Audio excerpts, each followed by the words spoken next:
Former gang leaders, what made you realize it wasn't the life for you? I was 18 when I met Mary Soul. During that time, I was a gang leader with the Latin Kings. Mary Soul was a church girl. My grandmother dragged me to Sunday Mass, and when I saw her, to me, it was love at first sight. I asked my cousin, who was a friend of hers, if he could introduce us, but he refused. He didn't want me to mess with her. He didn't want me to ruin her. I had never met someone that I wanted to make myself better to be with. That was her. When I found out that she was going to church almost every day, I hung out by the steps, talking to her.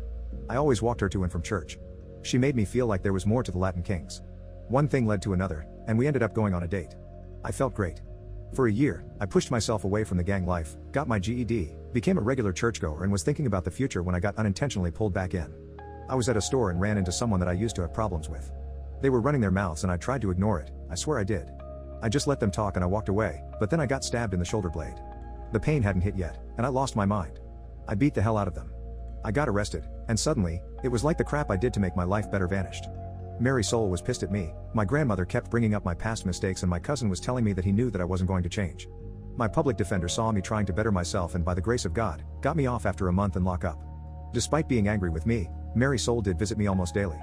A month after I got out, I found out I was going to be a father and I didn't want my kid to have a dad that was dead or in jail.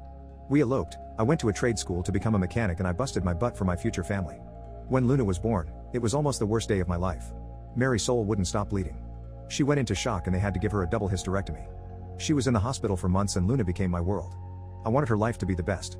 I wanted to give her the world. When Mary Soul was released, I promised her that our daughter will have a life far better than ours, and for years I kept that promise. I saved enough money to move us to the suburbs, became homeowners. I was a Girl Scout leader, if you could believe that. I made sure Luna went to private school, made sure she knew how to defend herself, and always made sure I was the perfect husband.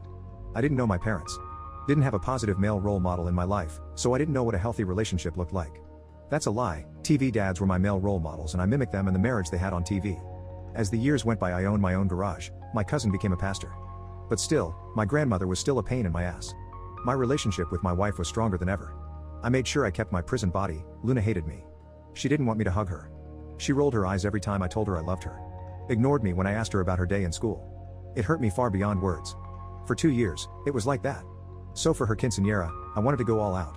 I got everything she wanted and she was still disrespectful, and briefly the old me almost came out just to put her in her place, but instead, I went to my cousin, vented my frustration and doubts about being a good father, and he told me to just let her be, and he said a prayer for me. I wanted a slideshow for the father-daughter dance. I got a chunk of the pictures of us together, but I realized something. I didn't have any recent pictures of us. She didn't want to take any.